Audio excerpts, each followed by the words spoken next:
Alrighty, welcome back everybody to the Tradewaiters podcast, the comic book club where we read a different trade paperback every single week of this month. This month, I'm Daniel, you're Nathan, we're brothers, we read war comics. Bang, bang, bang.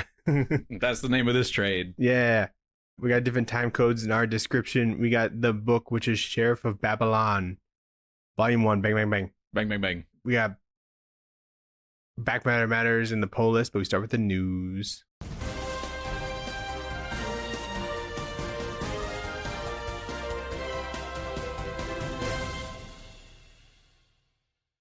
What news you got? I got little news. Little news. More so things that we knew about, but I saw a Instagram post or something about they did like a comic book trailer, you know, when they do those when Marvel or DC are really confident about what they're putting out. For Hush? For Hush 2. Yeah. Hush 2. Hush 2. And I just thought it was funny that they put the most anticipated sequel in comics history, and it was like a dramatic video of Jeff Loeb and Jim Lee about to go sit on a couch. Yeah. And I was like, this is probably gonna be so trash. Like, was it really that? I don't think people were asking for Hush Tua. Yeah, you know? I think it's funny branding. I think if people know about it, then they'll probably do better. But yeah, if they didn't like advertise this as they are, then they're trying to no one would know about it. Boost the sales for it, obviously. Because was Hush issues of the main Batman run? Yeah, it's okay. like 6/12 is when it starts, I think. Okay. Because there's like a reprint of it coming out like this week that we're recording. I'm pretty sure. And I was like, why is there a Batman 612 coming out? But I think it was like the start of Hush. Okay. So I don't know. I don't know why. I guess it's just Jim Lee stuff, and then Jeff Loeb. They're big names and stuff. It felt big, you know, not necessarily good, but it felt like a big book at the time, maybe. So maybe that's why it has this. They probably weren't as established back then, and like you know, could be it too, I didn't have as many like classics. Yeah, that's probably true. So, and then, you know, Jim hasn't been doing a ton of stuff, and same with Jeff, I guess. He's just been doing like TV shit, so. Jim Lee now, you mean? Jeff or both of them? Yeah. Both, yeah. Yeah, makes sense. Nathan, we might have talked about this already, but we got a compendium coming out for East of West. Yeah. I don't know if we knew about that. It's going to be $60. And it's all of it? It has all of it. 45 issues. Oh, 45. You ever try reading that? I read the first trade. You read the first trade? Yeah. I think I read the first issue and I was like, what is going on? It's one of those. Yeah, when you finish the first trade, you also feel that.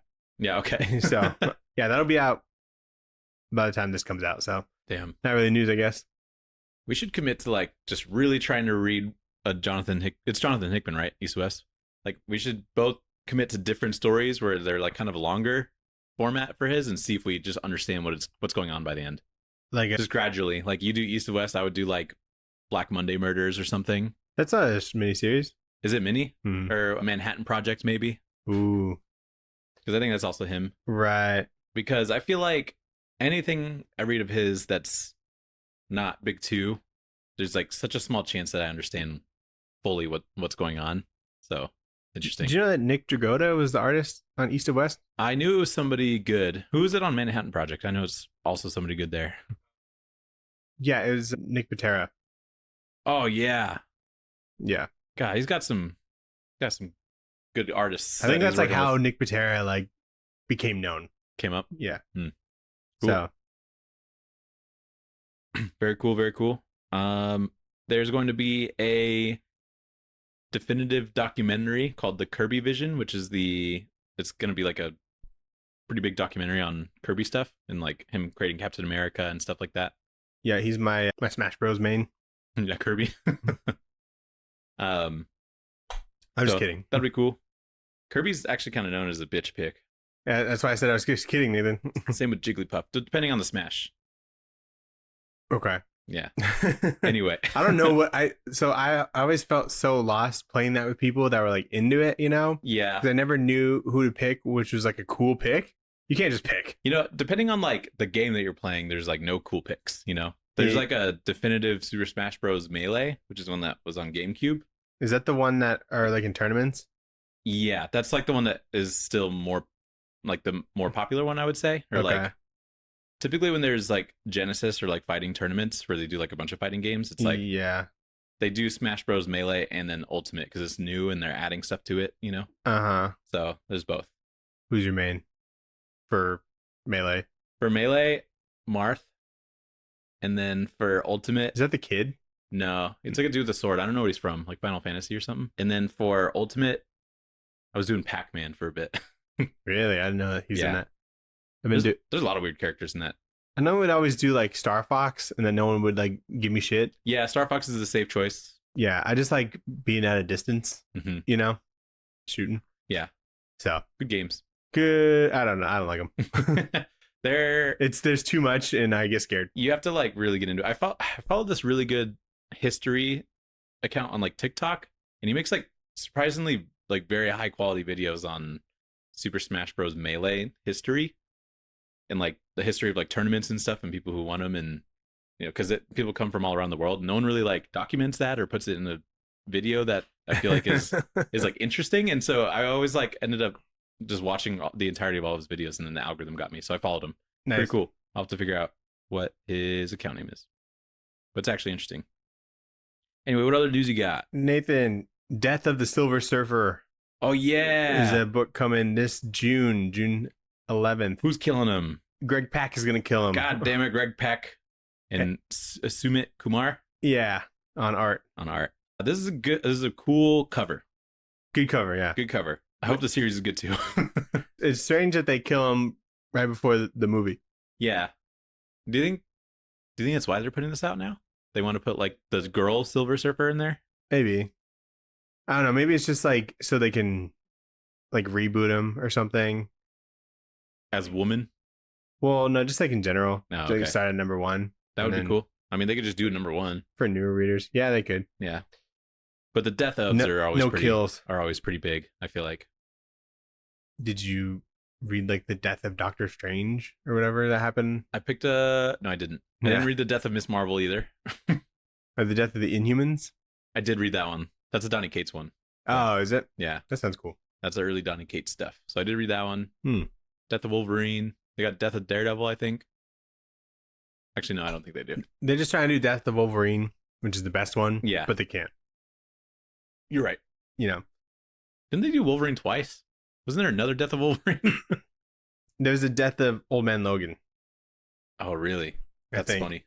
Well, no, that was just Old Man Logan, wasn't Or it? Dead Man Logan. Dead Man Logan, yeah. Because I think Old Man Logan dies in the original Old Man Logan, doesn't he? Mm-mm. No? He Oh, yeah, he just walks up in the sunset. He takes the baby Hulk. His family die. Oh, yeah, and he takes Baby Hulk. That's right. Yeah. Good book. And then it goes in the Bendis run of that. And then Ben is like, I don't know what I'm doing. It kind of feels like that. He's like, ah. He's like, I got Sorrentino art and I'm going to throw the Hulk baby somewhere. I don't know what I'm doing. Then the mirror comes in and saves it. Yes, sir. That's all I got. I don't have much this week. Hey, then you know the... Oh, actually, never mind. I got one more. I'm going to interrupt you. Go ahead. To say that The Runaways is going to return with a 5-issue limited series from Rainbow Rowell and Elena Casagrande. Yeah, I think she's the last person to write it.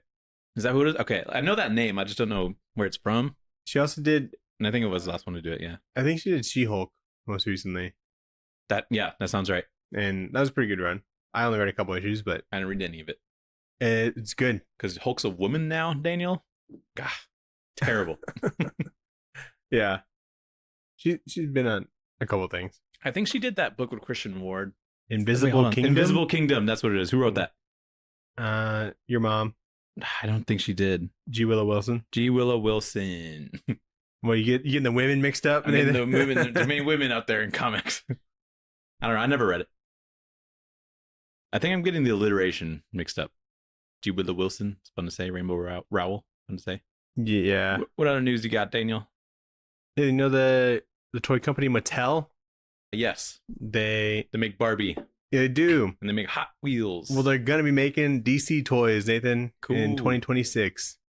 What kind? They'll have like the rights to DC toys. Oh, wow. There'll be Who had it before? Todd? Todd Mm. from McFarlane McFarlane or whatever, and so they're gonna keep making shit until mid next year. So the page punchers and like the normal Mm. action figures and whatnot, and then it'll. Cool. I think they used to have it or something, but yeah, that's gonna go back to them. Dude, I went to Winco the other day. You ever been there? Never. It's like Costco, but you don't need a membership. Okay. And they had comics there. They had like a comic book stand for like DC stuff. What'd they have? Dude, they had like Floppies or trades? floppies, like single issue floppies. They had like Green Lantern War Journal on there for like $2. Okay. They were like bagged in like plastic, and then they had the Green Arrow Rebirth. They had Batman Rebirth. Rebirth? Yeah, Floppies. floppies. Huh. Yeah, so obviously reprints of some sort for this. Interesting. But I was like, this is cool. It was like they were like $2. Did you get any? I was gonna get the War Journal one because I can't remember if I picked that up in person or not. I thought you have been picking that up. I have been picking it up, but I think I missed the first issue. And then the guy at the comic shop that I had near me at the time was like, "It's good. You should pick it up." And then I picked up the rest from there. I thought you were catching up on that. Yes, but I can't remember if I have the first issue. How'd you read the rest of it? Like, because I bought some of them digitally because I missed them. Hmm. So I can't remember if I have to look. So you just have holes in your collection, dude? I do. Ew. I do. It sucks. Yucky. I need to have like a I need to have like a hit list of comics that are just holes in my physical collection. So whenever I actually like do some hunting? box diving, I can look for them. I have a list of everything. Yeah, your hit list. Yeah, just because I'm like, if they weren't in my pull list or something, I just left it up to fate. Yeah. I was reading Justice League Last Ride. Yeah. And I have it, but apparently there's a 7th issue and I don't have that. Oh, damn. And so I'm like, just got to find number 7 out there somewhere. Yeah, how did I miss it? I'm like, I'm just reading it digitally, but like still, okay. you know. Anyway, Nathan, let's get into the book this week. What did we read? We read Sheriff of Babylon by Tom King and Mitch Gerrits and some other people. 1 second. Nick Napolitano and Travis Lanham are the letterers. You don't really see that a whole lot, like multiple letterers for some issues. And then the late great John Paul Leone was doing the cover art for all these. He's great, man. The best. We need to read more John Paul Leone stuff. It's good for the soul. Yeah. Does he? Did he do interiors? He did the of some books. Yeah. So Sheriff of Babylon. This is the 3rd week of our month of war comics, and this one's interesting because it's like it's kind of like a war noir comic, I would say. Murder mystery during times of war type shit. Yeah. And so a lot of it feels less like about tons of people with guns and more like just a little bit of people with like a little bit of guns. Yeah. But then when you do see a gun, it's like, this is pretty heavy. You should put that gun away. You know what I mean? Yeah. When I was reading, I wasn't really worried about, oh, this is really a war comic, you know? Just no, because I still consider it a war comic for sure. It's just like a different type of perspective on war, I would say. You know? Yeah. I mean, because this is like in Iraq during like a lot of stuff that we were doing in Iraq, you know? This is another week of me not really knowing what wars we've been doing, the Iraqi war. The Iraqi war. And I think this is right after we killed Saddam Hussein. So it's just kind of like what America was doing in Iraq. Yeah. This is right after the fall of Baghdad. The fall of Baghdad. Which is a part of the invasion of Iraq. So yeah, I think it's interesting in that sense because like dead bodies feel a lot more brutal because you're not just like seeing them by the hundreds, you know, like a typical war comic, or like, you know, when someone has a gun out and someone gets shot, it's like, that's really bad, you know, and it's just like a lot of it feels a lot darker because it feels more grounded and real. And so when there's shit that happens, it's like, damn, this is dark, you know? Yeah. Mitch Gerrits' like art is like perfect. It is. And I think this is like, it's like perfect for this, you know? And so it just like makes it like much more raw feeling. Yeah, totally. When like some other comics might be like a little bit more cartoony, you know? But I'm so glad that he was a choice for this. Yeah. Yeah, he nails this. Because Tom King had like tryouts, I guess, for the artist of this book. And like the famous story of like how they got together on this book and why Tom King picked him is because there was like one of the scenes where people are just like talking and Mitch Gerrits drew like an Iraqi like tea cup rather than just like a regular mug or something like normal artists would put. And so he knew that Mitch has like a specific attention to detail when trying to like be culturally accurate. with a lot of these. Right. And it really comes through in this book. And he's so good, man. Like, I feel like this is his most flexible work, I would say, because there's gritty real war stuff, and then there's like a lot of talking, but the acting of it is like really specific, and there's like some crazy dream sequence type things in here. Yeah. Interesting colors. Like it's really some good stuff. And that's like, I feel like it's so hard to pull off, like the acting part of it. Yeah. Especially when there's just a bunch of talking. Yeah. Because like you have to be like so consistent as an artist to like draw the same guy looking different and still look the same. And like, then understand like intentions behind kind of what people are saying. And so you catch things like sarcasm or just kind of deadpan, sort of talking. And so he's just so good at it. Yeah. There's even like a couple comedic beats in here that are like supposed to be kind of funny. Like right in the beginning, there's like people doing jumping jacks, and Chris is like, "Oh fuck, what am I gonna do?" And like even those parts are funny. Yeah. So I think it's great. So let's get into it. So it's 2004. They're in Baghdad, Iraq, in the American-controlled sector. Christopher is a LA cop who's there to train the security forces to like build up a Iraq police force, essentially. We also meet Safia, who is an Iraqi woman who grew up in America and is now part of like Iraqi Government Relations Council. And then there is Nassir, who we meet in the basement of his house, and he executes 3 American soldiers in his basement in the name of his 3 dead daughters. And so the first issue kind of sees Christopher reach out to Safia for help about a dead police trainee that was under him. His name is Ali Al-Fahar. So she connects him with Nassir to sort of help out with that. Because he's like an officer. He used to be an officer. I don't know if he still is. Okay. There's a lot of stuff I don't know about this book, I think. But but Safia is connecting with Nassir to just kind of help out with figuring out what to do with the body and stuff. Mm-hmm. But it opens with the dead body of Ali Al-Fahar, and then there's like the famous 2 swords sort of entrance that he was dropped off by, which is pretty cool. But there's a scene when a girl claims to have a bomb under her clothes, and Chris goes to like defuse the situation, and then she's immediately killed by like a SWAT team or like a special forces team, which is a very dark way to start the story, Yeah, it's like she's like sniped through the window, basically. When Chris is trying to like defuse the situation, and so that's kind of a crazy way to start things. And I don't even think we ever see if she actually had a bomb or anything. We don't even know. Yeah, because so that just kind of helps paint the picture of like how tense things are, like, and how fucked up things, how often fucked up things happen.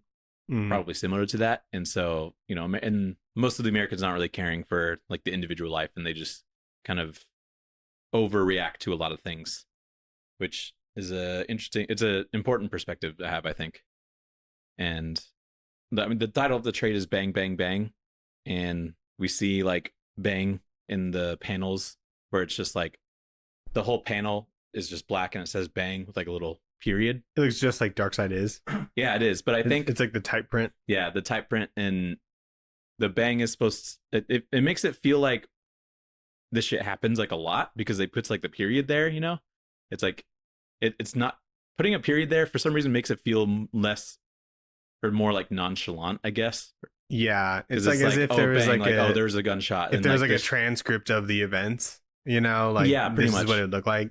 And I think that's such an interesting choice because it makes it feel like this shit just kind of happens around here a lot. Yeah. And if it was a letterer that was putting like a big exclamation sort of bang and it makes it more intense and stuff, it feels more unique. But this makes it feel like, oh, this is just what happens. So I think that's an interesting choice. Yeah. And it's always in 3s. Yeah, always in 3s. Because they got a theme here, Mm-hmm. So in the middle of the book, Chris gets a call that, that locals like found the body of like someone that was training under him. Yep. And it's all like captioned at that point as it's showing their conversation. Yeah. But then as we're like flipping through the pages, it's when the body is found up until Chris gets the body at the morgue. Mm-hmm. And I thought that was so fucking interesting, like the way that like played out. You know what I mean? It's when the body's found up until he sees it at the morgue. Well, like it seems like it kind of jumps back and forth a little bit. Well, no, because like, Or what do you mean? so this page here, Yeah. that's him getting the call. Oh, I see. Yeah. Yeah, like, yeah, this is Christopher, and then that panel is them finding loading the body up, and then it's like okay. Then the conversation's going, then like the car's going towards like the morgue and whatnot. Yeah, and they figure out like they find the ID on the dude, and then the last panel is the dude at the morgue calling Christopher, like, hey, we have this body. Yeah. And I was like, oh my god, this is so good. It is a banger first issue. And then they don't do that again or anything like that. No. Everything's kind of linear from here, which is fine. Yeah, I think overdoing that could be bad. Yeah, because you'd miss. I feel like I would miss a lot more. But when things in this book, but when like because you'd miss all kinds of shit. Because there's a lot of details in here that aren't spoon fed to you necessarily, which is good. Yeah, it's very like Sopranos-esque like dialogue to where like you're thrown into it. Yeah, they're not treating you like you're stupid, which is good. Yeah, not really exposition. I think this last page is John Paul Leon because it doesn't look like Mitch's work. That's not a page. Is it not? That's like the cover of number 2. Oh, okay. So Leon did all the covers. Oh yeah, you're right. For some reason, it still works to me as like a beat of its own. So I'm like, oh, okay. Yeah. That's the big cliffhanger. So part 2, Nassir agrees to work with Chris to investigate the Ali al-Fahar murder.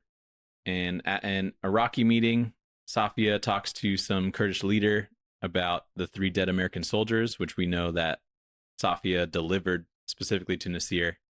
And so she's like, I don't know, we'll figure it out. And then Chris and Nassir visit the morgue to check the body of Ali. And then after that, Chris and Nassir go to visit Ali al-Fahar's family, only to find that they've all been murdered and they're all dead in their house. And there's a cat like eating their bodies, which is pretty gruesome. Yeah. So a couple things, like just like that scene, pretty big cliffhanger, pretty gross. But something about Mitch's like gore in this is interesting because it feels like he intentionally draws it kind of messy, but like on purpose so that it's not too graphically detailed, but it still feels terrible. You know what I mean? Yeah, and because there's a lot of black in the blood too. Yeah, and that makes it more like brutal looking. Yeah, and like realistic maybe. Like just the scene itself is messy and it's all kind of cluttered together. And then like you see like this cat is ripping, flesh off of this dude. It doesn't look like flesh, but you know what's happening. And it's like, that's fucking gross.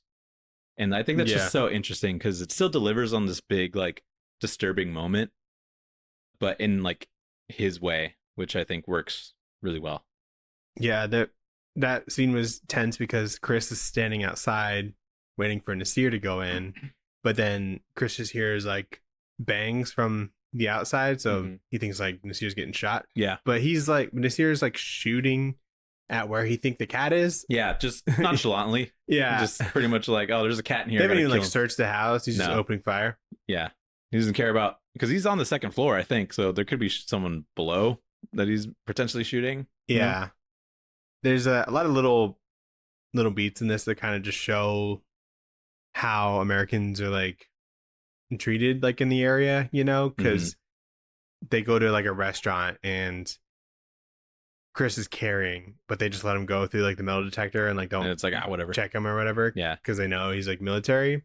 And then but Nassir doesn't have his gun on him or anything, but Chris like tries to calm down or like show trust in Nassir and just gives him his gun. Yeah, and the dude's like playing with it. Yeah, basically. He's like, oh, look at that. He's like pointing it. And I'm like, this dude's got balls, dude. I know. It's like, you don't know this guy. But it's such an interesting dynamic because it's like you have to show him that like there's trust here. Yeah. And if he didn't do that, there's still maybe some barriers probably between them, and because he wasn't helping at that point. Basically. Yeah, exactly. He's not even on board yet. Yeah. At that point, so it's interesting. And then there's also like pretty clear moments where they write Americans as like kind of in like nobody really knows what they're doing kind of deal, because there's a part when they go to the morgue, somebody's like watching a video of some dude getting his throat slit and they're trying to identify the body in the morgue, and so Nassir goes in and he's like, no, it's not the guy in the video because the slice would have gone like this way rather than like the other way,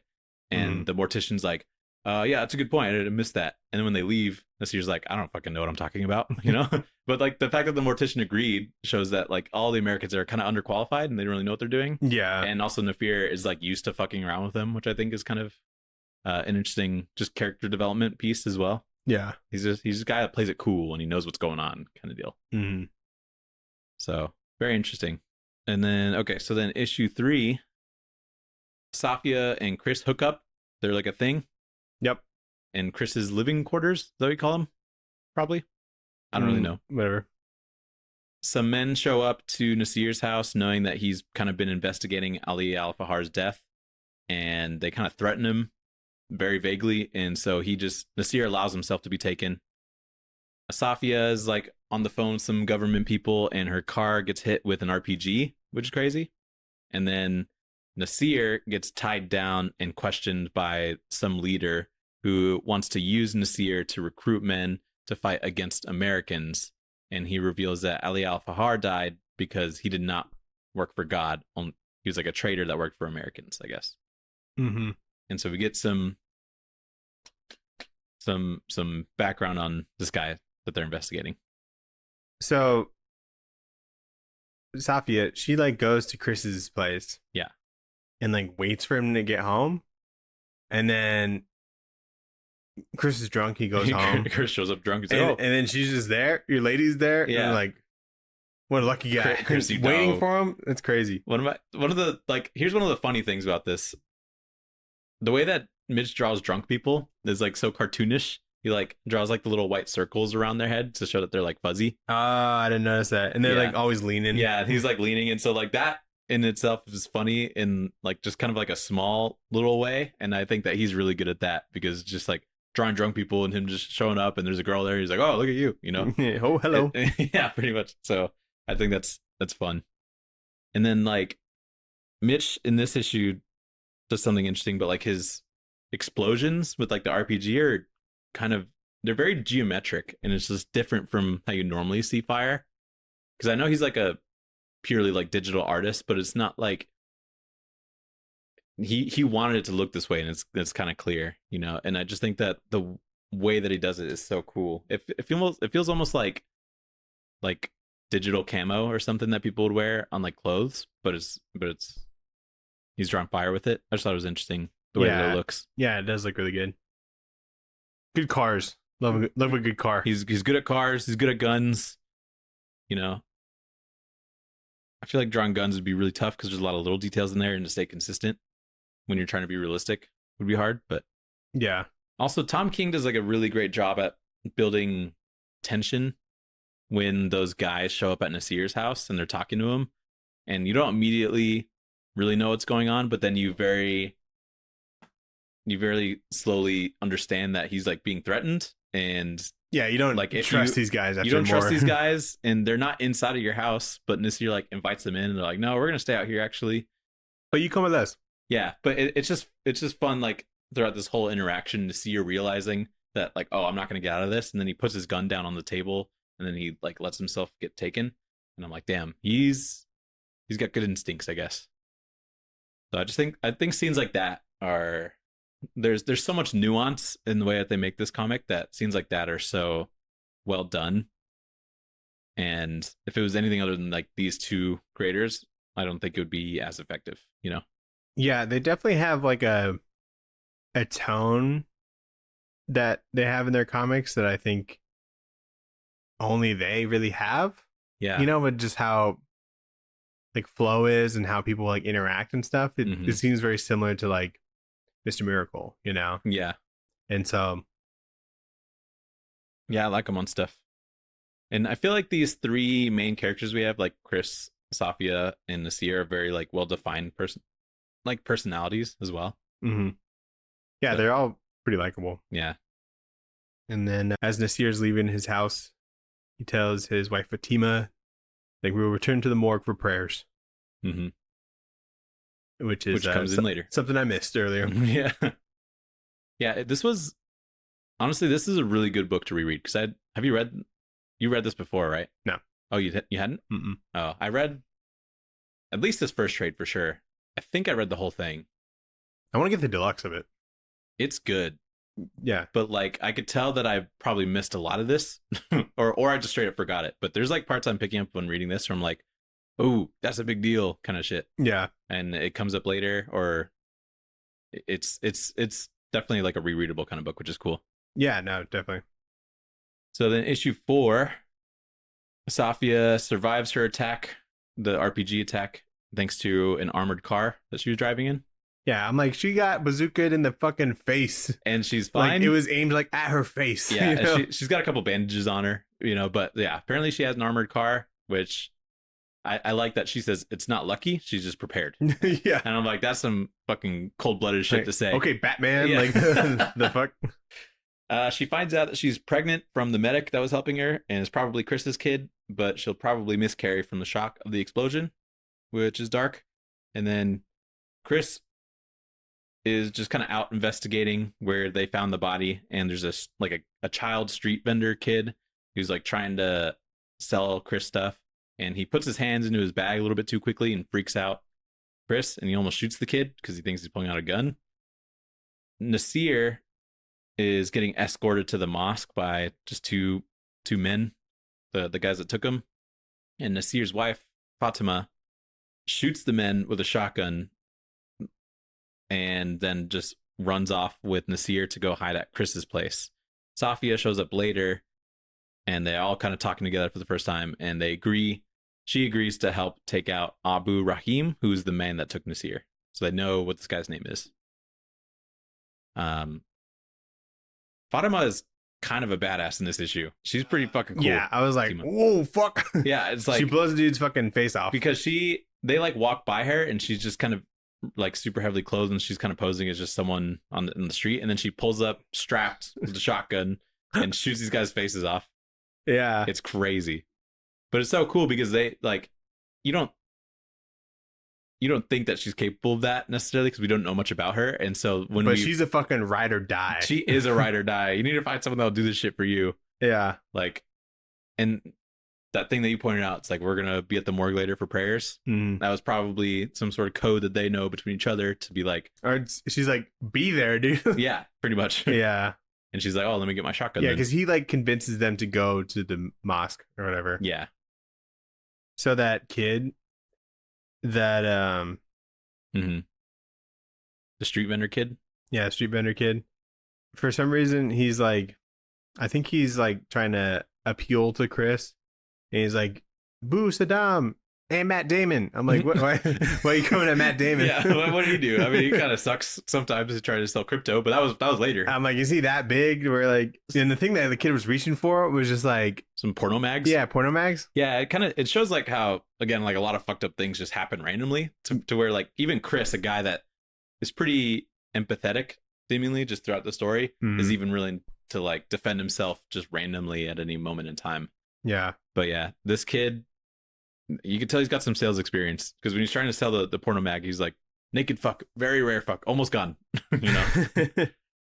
And Chris says here that like that those guys were the ones who killed Ali, the dude at the beginning. Yeah. And I'm like, how does he know that?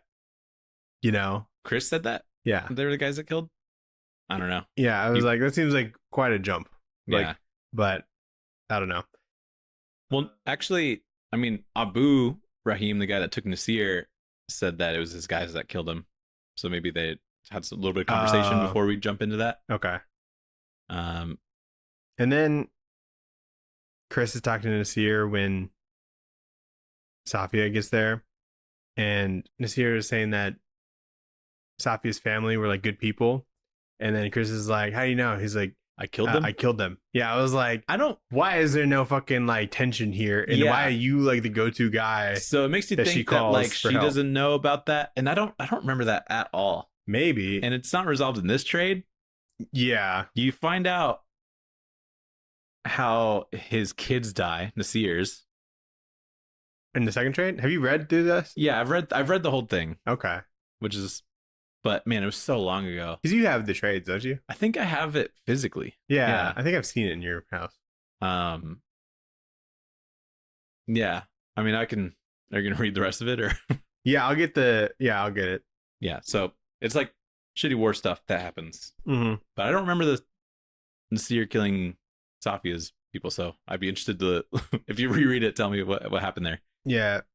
Also, in the beginning of this issue, there's some origin, I guess, for Safia's name, which is like some goddess or something. It's or like princess? a Jewish princess that's being saved from an abusive husband by a man named Muhammad, and she like later becomes his like advisor because he's a prophet or something. It's like a whole story, but I like how there's like a change in art style because it kind of shows Mitch's range with a lot of this too.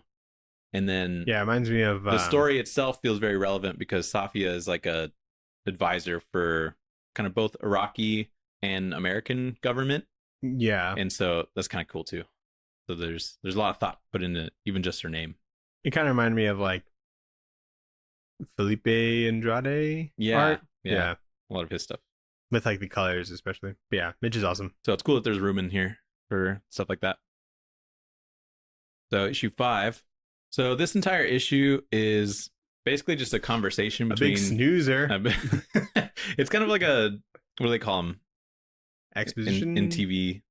Are they called like bottle episodes or something? But like... Oh, sure. They're like random episodes that you can technically take out, but you don't really see that much in comics. I think it helps to have this once you read 6. This is so crucial and probably the best issue. I don't know.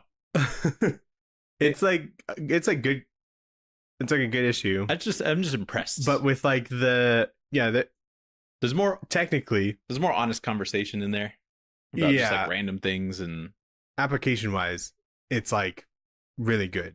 Yeah. And it's done really well. But like nothing really happens.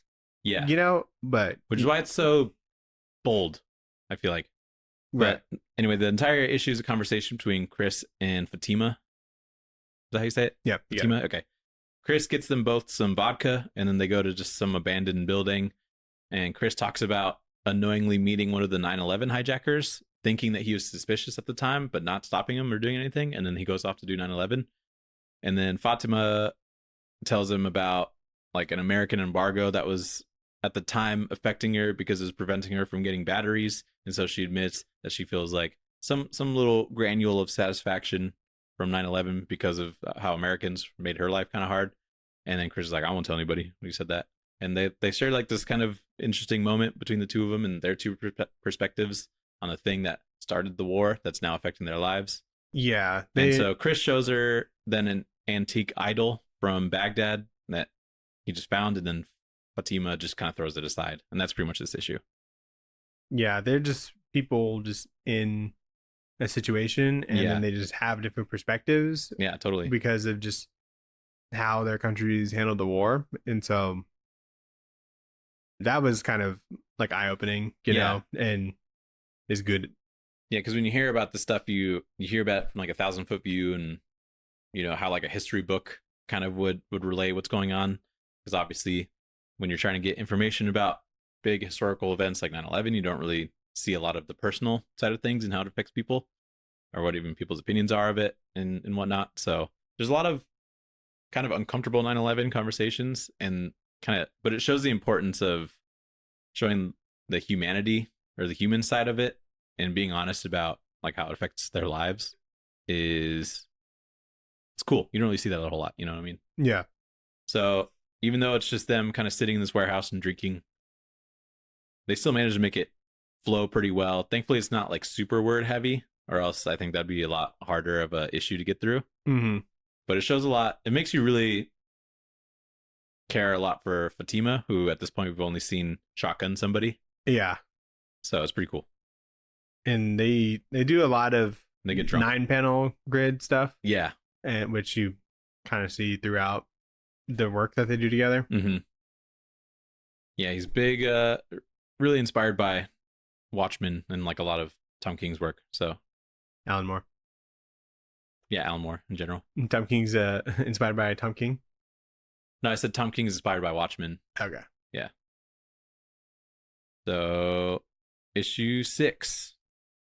So Safia takes the information about Abu Rahim, the guy that took Nassir, to the American general, who like doesn't really give her any help. And he's like, this isn't what we're trying to do. And then a team of special forces units, like American, they come up to Chris and Nassir, who are just kind of sitting there, and they're like, "Hey, Nassir, we're gonna take you for questioning about Abu Rahim." Chris like pushes back and he tries to like resolve this because he's like, "Why are you taking this dude? He's under, he's helping me." And Fatima sees this. She panics, thinking that they are investigating the 3 dead American soldiers that Nassir killed in his basement.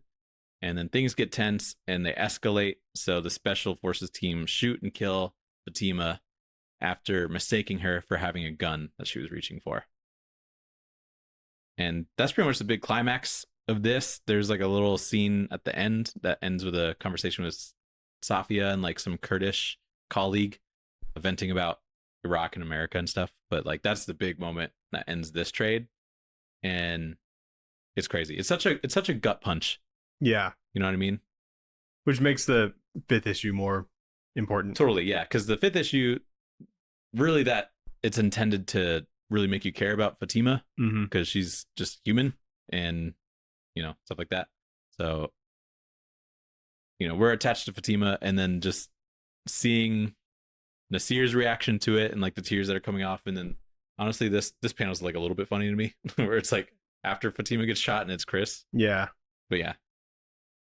I don't know why she slipped out that they're there about the bodies, And I'm like, why would you say that? I'm like, what are you talking about? But this is actually the issue, and I'm just kind of stupid, and this is probably obvious before this, but sometimes they talk in like a different font, and that's just them talking in their native language, and I didn't realize or even notice that was happening throughout this, but then I realize it here, and it's clear when like the leader of this special team mistakes what Fatima says, like because he's trying to understand what she's saying, but she's talking her own language. So she didn't just spill. She wasn't saying that in English. She was saying that in whatever the Iraq language is. Right.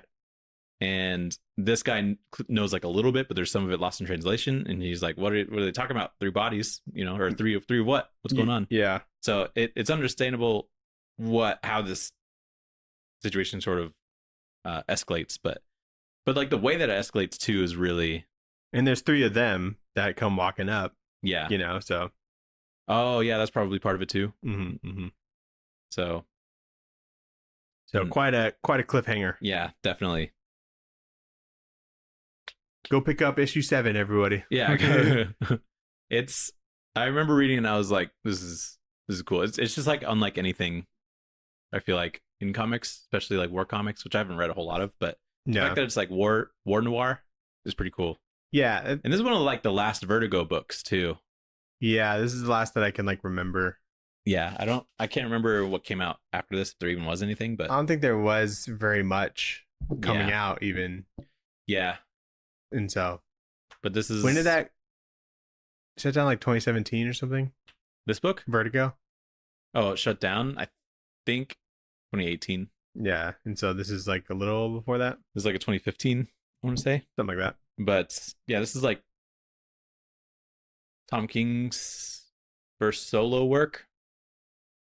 Yeah, because he's on Grayson with Tim Seeley, and then he had published his own like superhero novel before that he self-published, I think. And then this really kicked him off because I think they got tons of like Eisner noms and stuff like that, and he was pretty. Was Vision before? Vision was after this. Had to be after. I feel like.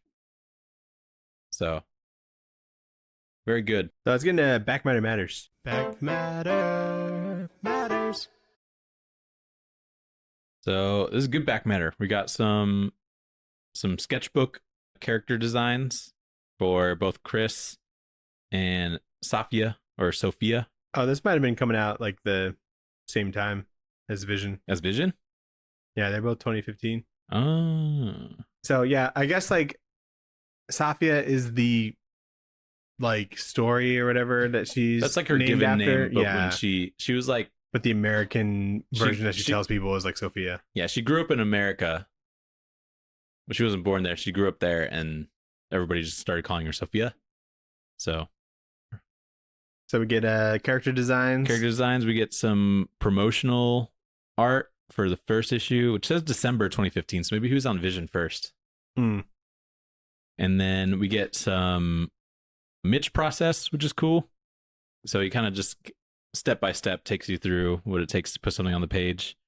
And a lot of his like rough sketches are kind of funny because it's stickmen essentially. And then he shows that he does a lot of photo reference. So you see pictures of him, and then how he does his arts and colors.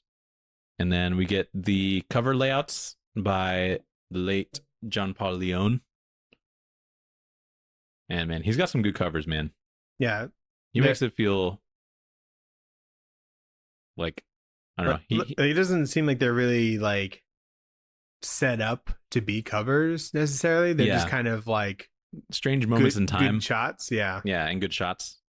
So he's really good at what he does. Yeah. And that's the book. What would you rate this war book, Daniel?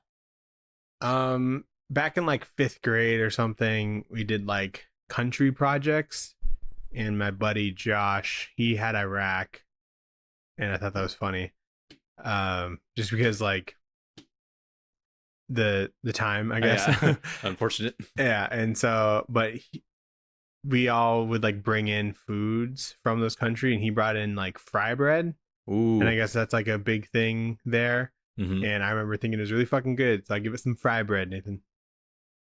That's good. I like that. Yeah. I'll give this some Iraqi tea. Iraqi tea. Okay. Yeah. Because we see some lots teacups. of tea here. Yeah, I guess so. Lots of tea in this book. Yeah. And that's the thing that got Mitch the job, apparently. So I'll rate it one of those. Nice. And it's interesting to just remember their trajectory from there. I feel like when we first started reading comics, it was like 2015-ish, or like weekly stuff. That's when I started reading, yeah. Yeah. And so I feel like Tom King was like the first newbie to come in and like really take over everything, because after this he was like pretty soon would be on Batman and stuff like that. He did the Vision, which was obviously huge, and was taking over like a lot of things. It was to the point where like he was on Vision, I'm like, this is really good, and then they put him on Batman. I'm like, yeah, I know, because I was a big Scott Snyder fan. Yeah, of his New 52 stuff, and so I'm like, when did you do Mr. Miracle? That was before Batman, right? I think that was like after? 2017 or something. Yeah, it might have been around the same time, actually. Mr. Miracle. But yeah, he was doing a bunch of stuff. They were getting a bunch of Eisner noms. 2017, and then Batman 2016. So he would have started Batman first, and then Mr. Miracle started coming out. Interesting. Yeah, it's all good shit. And then I don't really pick up his stuff now, to be honest. Yeah, I think I would buy like a #1 here and there. Yeah. But I think a lot of it. But like the most recent thing of his I read was like the romance one. Love Everlasting. That one's good. Yeah. I like that one. And so that was cool. I think he feels the need to be pretty overly philosophical when it comes to like superhero books. But there's not a lot of that. No, there kind of is. Like I feel like a lot of writers are pretty straightforward. Yeah. And you're saying there's not a lot of like philosophical. Yeah. Okay. Yeah. Yeah. That is kind of his brand. He did like a whole DC event, Heroes in Crisis, where it was all like superheroes being like, that shit's fucked up what we did. You know? Talking about, which you don't see a lot, which is fresh. And I actually kind of like that event. Yeah. A lot of people don't like it, but yeah, I think if you have to like know how Tom King is to like appreciate that. It's pretty jarring, but when he comes out with stuff now, unless it's something I'm like pretty specifically interested in, then we also read the Penguin from him, right? Right. Yeah, and that was good too. That was good stuff. Maybe I don't know what I'm talking about. I just don't like his Wonder Woman. Like there's Wonder Woman, there's Helen of Windhorn, there's Black Canary that's coming out. Yeah. So I haven't read that yet. I read Helen, and I was like, I recognize it's good, but it wasn't for me. Sure. Anyway, let's go to the pull list. Colin, shove in your box. The pull list, what did you shove in your box? Do you have anything this week? I think The Missionary #2 comes out. #2, yeah. And that's like it. Yeah, there's that. They're restarting Penthouse if you want to get on that number one. What is that? Penthouse. Penthouse? Yeah, Penthouse was like a men's magazine back in the day, but they cool. had like comics in there. They got a lot of men in there? Yep, there's men. Oh, cool. And now they've been doing comics. They started last year around Valentine's Day. They're comics? Yeah. Are they like smut? Some of them are, yeah. Oh, okay. But yeah, they're pretty interesting. Cool. Might grab one of those. They're like $9, but there's like a lot of stuff in there. They're like the magazine format. I have not heard of that. Well, they have cool variants. Okay, cool. Let me know how it is. Yeah. And we had a baby shower last weekend, and oh yeah. and my nephew Aiden, he shout out Aiden. He got me two trades. I don't even know where he went to get you those. The Best of Godzilla, Volume 1 and 2. IDW Volume 1 and 2. A lot of good stuff in those here. Those look so cool because the second one has Half Century War in it, so I'm like, there's good stuff in here. But then the first one has a different Godzilla story from James Stokoe, who did the Half Century War. Godzilla in Hell. Godzilla in Hell, yeah. Which is like a one shot that he did. Mm-hmm. This one's got like Gangsters and Goliaths in it. The John Layman one. Oh yeah. But this is cool because like basically every good Godzilla comic that I've heard of is like in these, you know, like Cataclysm and Kingdom of Monsters and stuff like that. So yeah, it's cool. That's a good find. Yeah, because he's a Godzilla fan too, I guess. Yeah, he told me. I'm interested in where he found those. Did he tell you? So he went to a comic shop. Cool. Zach texted like Sarah. To see like what you don't have. Asked him to send like my like Amazon wish list, which is just like a way to list out stuff that I want, you know, for like gifts and stuff.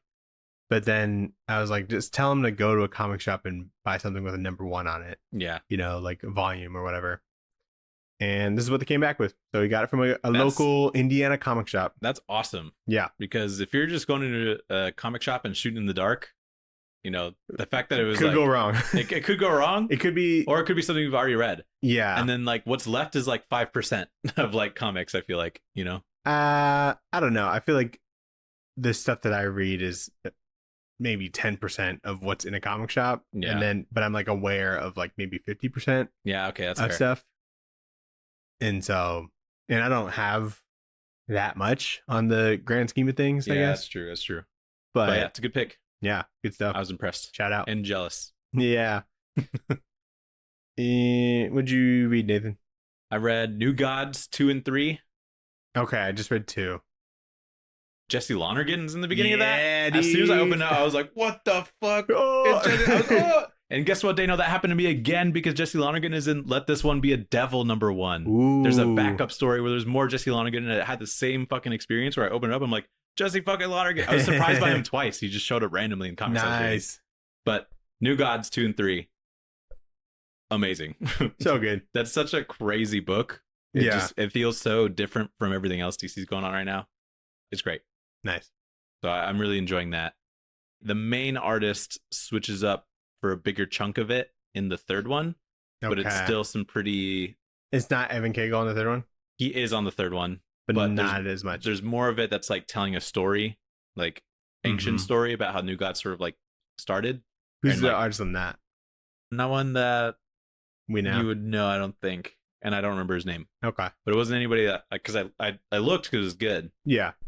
And I was like, I don't know them. It's cool. He's like still working with Evan and, you know, kind of lightening his load a bit. Yeah. But also like because highlighting like newer artists, you know, and some of them like you'd never think you'd see together because Jesse Lonergan is a very particular style. But it works. And it works for this. Yeah. Yeah. So it's cool seeing New God stuff in his style. I like it. I think this will be one of my favorite things that DC comes out with this year. Wow. Okay. Even though New Gods are confusing, I think he does a good job recognizing that they're kind of confusing and you know, telling you whatever you need to know about a character before he goes into what they're going to do. Yeah. Let This One Be a Devil. That's the James Tynion and some other dude. But I really like his art. I think he's awesome. It's kind of just like a story set in like 1905, I think. and some dude goes to check on his chickens, and there's like a devil that's been eating them, so he's just like investigating that. I think that's like a Blue Book spinoff. It's a weird book. This is how it's branded, and so I think it'll just be like its own contained story. And I was like, by the end of it, it just like feels like something about reading James Tynion stuff is like it feels so.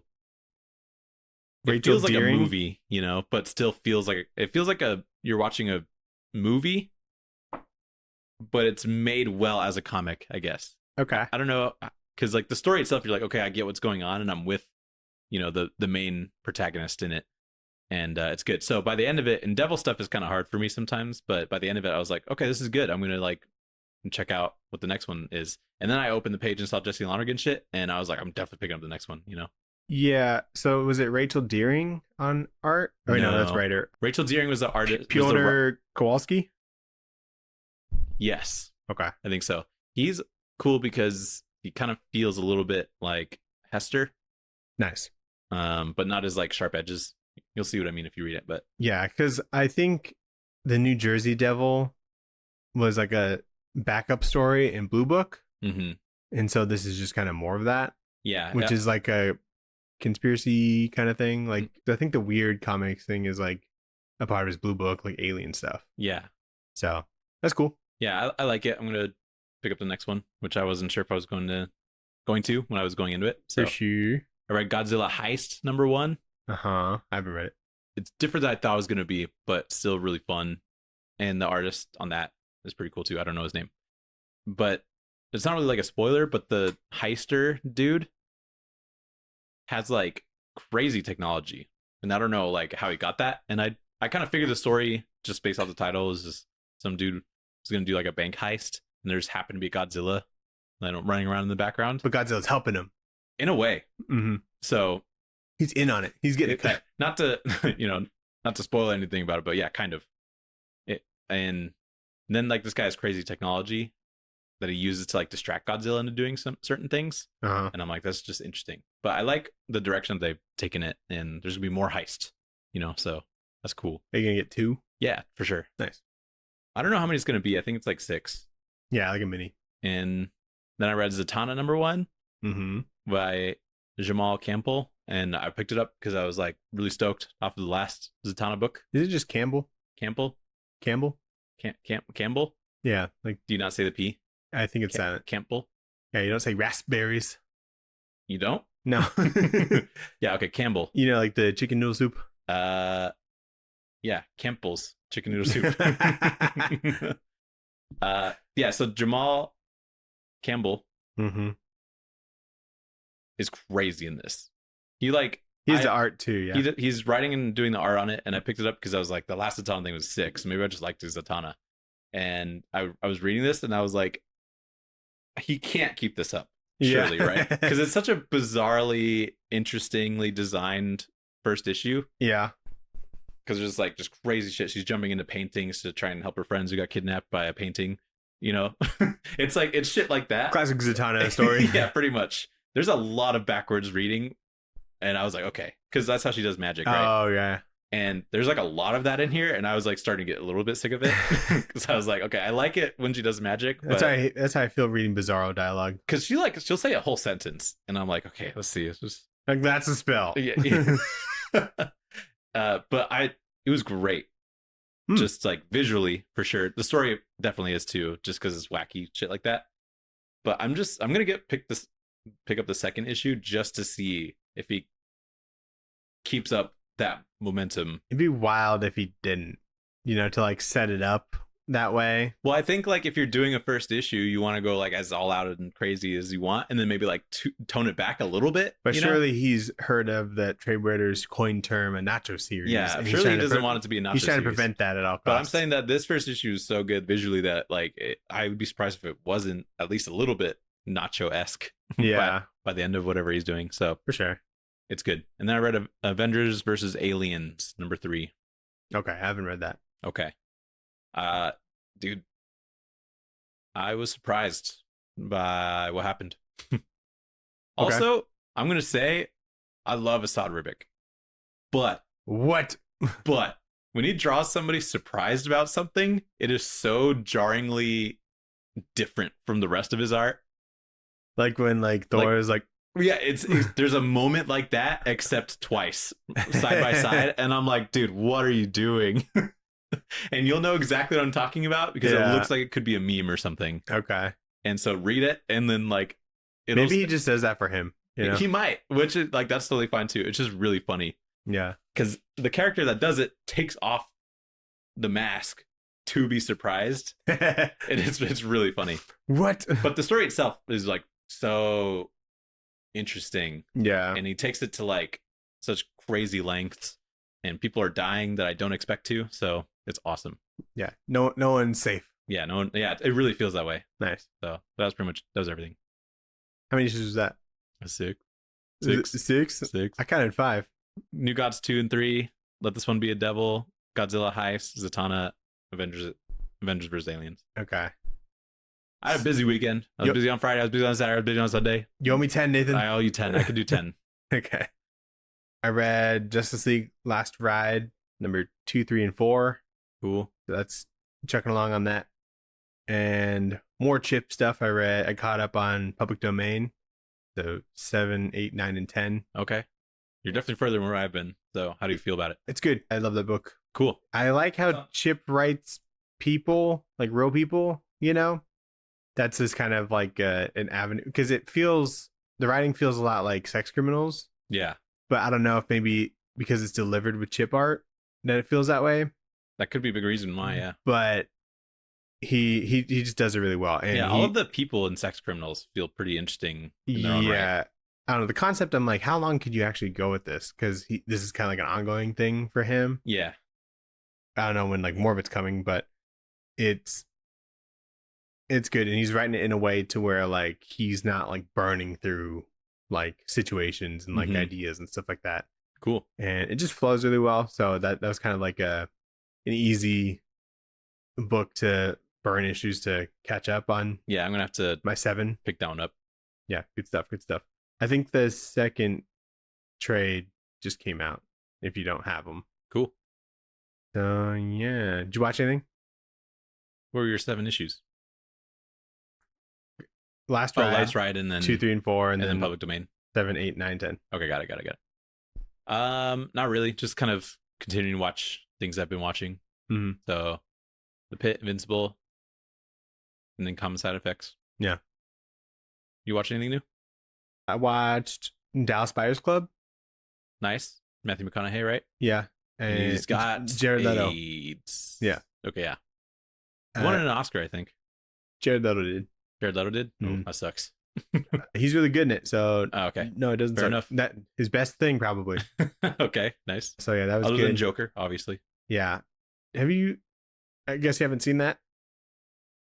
Dude, I've seen like 10 minutes of it, I think. Okay. I remember a scene where he's like in his truck. He's sad. There's a lot of that. But he's also doing that in Interstellar a couple times. So yeah. So there's like an experimental drug that the FDA is doing trials in, and he's like buying it like illegally. Oh yeah. But it doesn't help that much. And so he goes to Mexico and finds this doctor who just is mixing some pretty common like medication, not like vitamins and stuff. Oh, okay. And that helps a lot more than what they're selling. So he's like kind of going to this conspiracy that whatever the FDA is like testing is purposefully not helpful. Yeah, not helpful, and I don't know if purposefully, but they just have more faith in it than they should. Oh, okay. You know, and he's like smuggling all this other shit from Mexico, and has like a business for it. And so a lot of the people like on the trial are doing better than they were on the trial. Mm-hmm.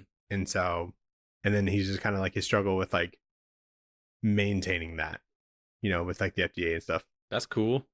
Yeah. Good movie. Nice. And then I watched Watchmen Chapter 1. Ooh.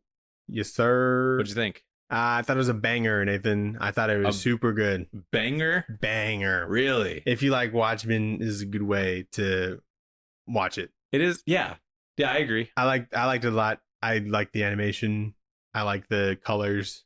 The colors good. is pretty big. Yeah, like it's such a big part of why I didn't immediately hate it, you know? Yeah. Voice acting I wasn't very hung up on or anything. Really? Okay, so let's talk about that. Okay. Comedian doesn't hit for me. But I don't know if I think I just have a bias for what's his face? Jeffrey Dean Morgan. Jeffrey Dean Morgan. But like I feel like his portrayal is interesting because he's not like immediately like he doesn't have like villain voice, but comedian feels like he has villain voice, and I feel like there's more nuance when he doesn't because he's like talking all grizzled like this, you know? Yeah.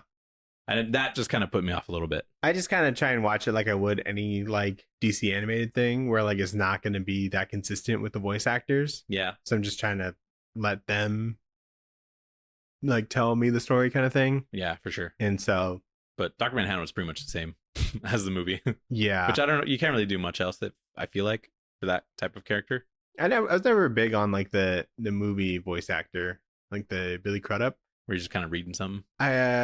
He seemed like he was getting a gentler kind of voice, and it never seemed like it fit this like bodybuilder physique, you know? Okay. And it just seems like it's a little closer to what was in my head. You're saying like the way his like actual voice sounds, not the way he's delivering lines, or like yeah. Okay, interesting. I don't remember it that well, but to me they were pretty close. It's very gentle. Yeah, it is close, but I think this one's like better. Oh, okay, interesting. And yeah, I just think it's good. Okay.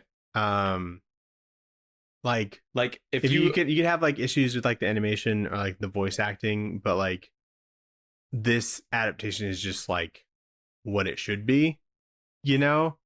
And if you like don't like anything about this, you probably just have like an issue with like the story of Watchmen, I think. Okay. Because everything else is just kind of like semantics, it seems like.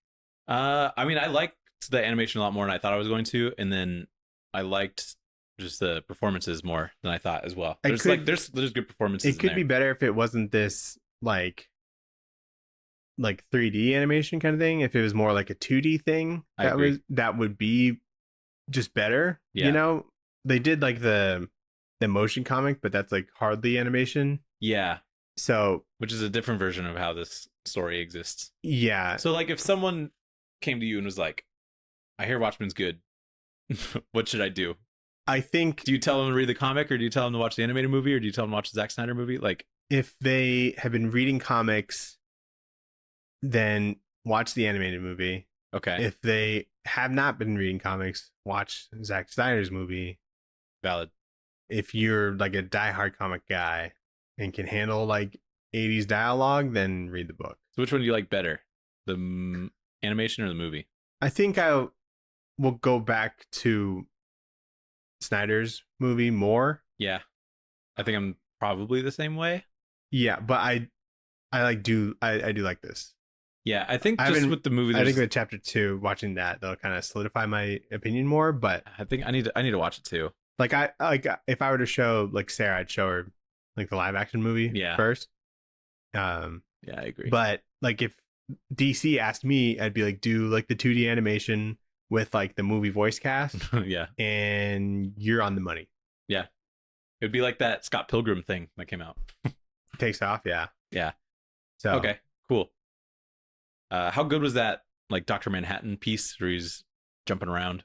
The time thing? Yeah, kill it. That was the part where I was like, there's some artistic liberties here, and they've formed it to make it work for an animation medium very, very well. It's like as confusing as like the comic is. It is, but then like you catch on. Yeah, well, yeah, you catch on, but like you're also kind of perplexed about kind of what he's going through, because in the comic you're just jumping around different scenes, but in this one there's transitions to those different scenes, and it makes it feel more ethereal, I guess, or about like more accurate to like kind of how he's perceiving everything happening all at once. And then the motion comic I just thought was funny because they're just pasting panels from the comic. That was cool. I thought it was cool too. I don't really know what they were trying,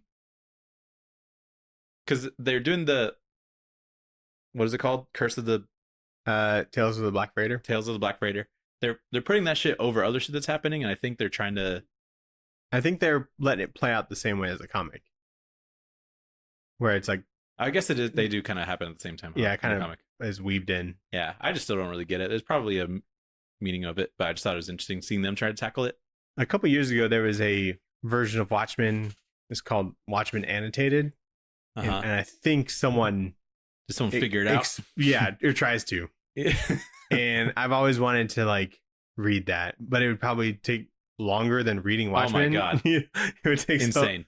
Yeah, and so that's why I've never like pulled the trigger on it. But yeah, well, I would say the best way to experience Watchmen is to watch the HBO show. Well, that's like I know it's totally different. That's a kicker. That's an addition. Yeah, it is. You're right. I have a plan to make Sarah watch like the theatrical cut, and then I'm like, this is a show, and she loves the show, So I think as long as she's got that foundation, then we can go into the show, and that's like a little bit easier to swallow. But how are you going to explain that there's a big squid? I'll just tell her there's a big squid. Yeah. Okay. Nice. Like how everyone just had to like be like figure that out. Yeah, I agree. I'm really looking forward to how like the squid looks in chapter 2. Yeah, that is a big point.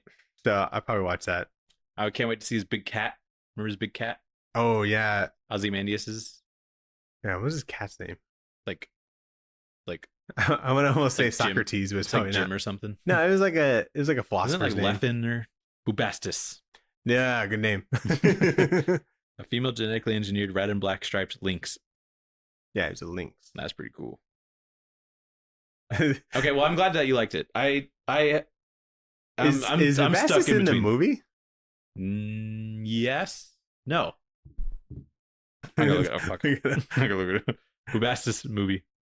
I think they did, and you're just like, what the fuck is happening? Where did he get that? Yeah, there's no pictures. Oh yeah, he did. Yeah. It's just this like CGI. It's just like a big tiger looking thing with horns. Yeah. It's not red. Did you think they'd do Red Cat and watch the animated movie chapter 2? Yeah. Yeah, surely you gotta. So yeah, a lot of people who like aren't fans of Watchmen were like, why did they make this? Who's this for? It's for me. That's who it is. Yeah. I'm kind of the same way. Because it's like we have so much of this story, Yeah. It's like if we did a Spider-Man movie origin again, but like this time it's just animated. But if it's like adapting like a comic. If it's like Sam Raimi Spider-Man. Like they animate that? Like if they just animate that. This is different though. Because they're adapting a comic? Yeah. And then being more true to it. It is a little bit different, huh? Because that is kind of like a thing that always like comes up. Mm-hmm. And they're not going to like do anything else with the Watchmen after this. But like, what about those comics where they adapt something like pretty one-to-one with a movie or show, like that Mandalorian comic? Shit like that. Like, what do you like? Who's that for? You know what I mean? People that enjoy different mediums, I guess. But then if they do, yeah. So that's different though, because like going from like a comic to an animated thing is to make it more accessible to a wider audience. Going from like a show to a comic is giving it to like a smaller audience who's probably already seen the show. Mm-hmm. And then also tricking people like me to buy the first issue. And me. Because we think it's going to be some spinoff. Yeah. But fair enough. I'm done talking about this. There's nothing you can say to convince me that this is unnecessary. No, I'm glad that you like it. Yeah. I'm still confused by it, but I enjoyed it more than I thought. There's nothing to be confused about. And you know what? I'm going to watch chapter 2 just to... Let's go! Just to fucking torture myself. I don't know. It's not torture. It's not torture. It's good. I'll give you some torture. It's enjoyable. I have to choose to watch that rather than something else for 90 minutes, and that's kind of tough. I don't watch a lot of movies. And I would have preferred like the 3-hour cut of it. Just put them together or whatever. Just hit me with it all. But like cutting it up is kind of nice to like just have it in chunks. That is true. And 90 minutes is a very digestible portion of it. For sure. So. Well, before we move on to the next thing, I thought of this game that I want to quiz you on. Ah, shit. Is it a game or is it trivia? It's kind of both. So trivia game. I was looking at Letterboxd and I was just looking at the reviews that are just kind of like funny out of context. And I was like, let me look at those types of reviews, but for your top 4 and I'm going to see if you can recognize what movie in your top 4 on Letterboxd Okay. it matches up to. Okay. Okay. Sounds good. So don't tell the people your top 4, but let me just give you this first one. Let me like randomize it. Okay. Number 1, 4 stars. Phineas and Ferb live action. Hell or High Water. Nope. Really? Back to the Future? Nope. What? Okay. I guess it would be Ferris Bueller's Day Off then. Yeah. Okay. So there's like, 3 of them. Yeah, there's 3 of them that could apply to, I guess. But yeah, I'm like, what are they making, like time machines and roller coasters? That's true. That would be a very Phineas and Ferb thing to do. That's funny. Okay. So you didn't pick the reviews beforehand? No, I did. Oh, okay. I just like scrolled through either the top 3 reviewed ones. I don't know how those are generated, but The most likes. are they the most likes? Okay. This one I'm going to omit the actor's name. So I'm just going to say blank, but blank in this sounds like he swallowed 10 tiny Tom Hardys and gained their combined mumbling powers. Are they talking about Jeff Bridges Yeah. in Hell or High Water? Yeah. I've never seen that movie. Oh, it's a fucking banger, Nathan. Apparently, yeah. You would love it. The second review on that is like, it's a reminder thrillers don't have to be dumb and smart movies don't have to be boring.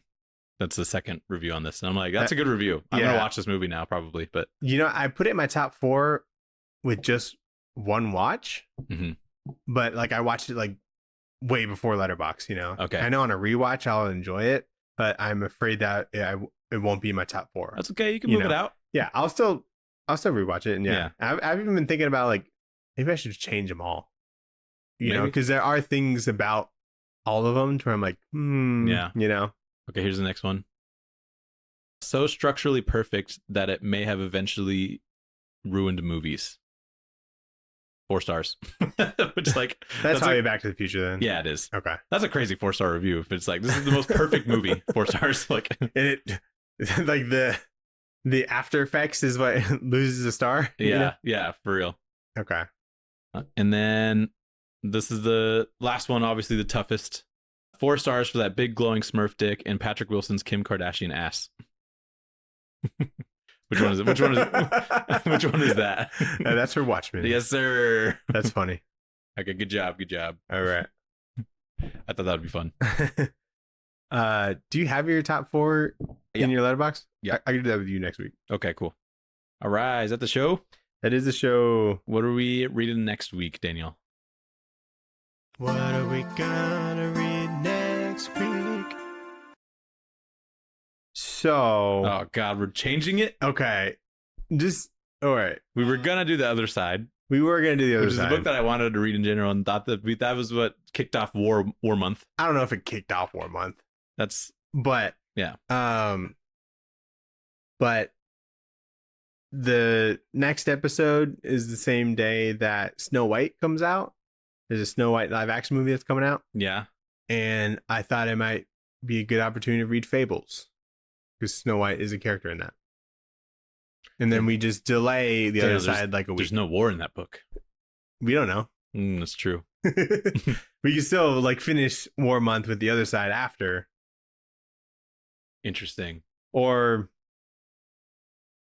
we can finish like the War Month and then do Fables, with Snow White been out for like a week. Like no one's gonna watch our Fables episode because Snow White came out. Yeah. But it's just kind of like that connection. I think we finished War Month, and then I'm down to do Fables after. Okay. Sounds good. Then after that, it'll be like Sophia's like birthday episode. Cool. So you gotta figure out what we're doing. Constantine. Which one, Nathan? The Black Label one. The no, not Dead in America. The Tom Taylor one? Yeah. Okay, cool. I'm cool with that. Is that Derek Robertson? Derek Robertson? Mm-hmm. Sick. All right, So good stuff. Should be good stuff. So the other side. The other side by Jason Aaron and some other dude. Yeah. So another Vietnam book. That's one of the wars. We got it. Even though we haven't touched World War II, but Cameron Stewart on art. Cool. Don't know him, but that's okay. Thanks for listening. Thanks for watching, everybody. Yep. Like, comment, subscribe. link tree in the bio. Tell us what your favorite war comic is, if you've read any. Yeah. I think I don't know. I don't know if we necessarily hit the big four necessarily. I think these are some pretty good four. But I think. But we could definitely do another war month. Yeah, totally. So if we miss any ones that are obviously bangers. But it would just narrow it down to a lot of Garth Ennis stuff. It would. Because I tried looking for more, and it's mostly Garth Ennis stuff. You know, maybe he just had his niche. Yeah, he kind of corners the market. Yeah. Yeah, email at tradewaiterspod@gmail.com. Let us know. Goodbye. Goodbye.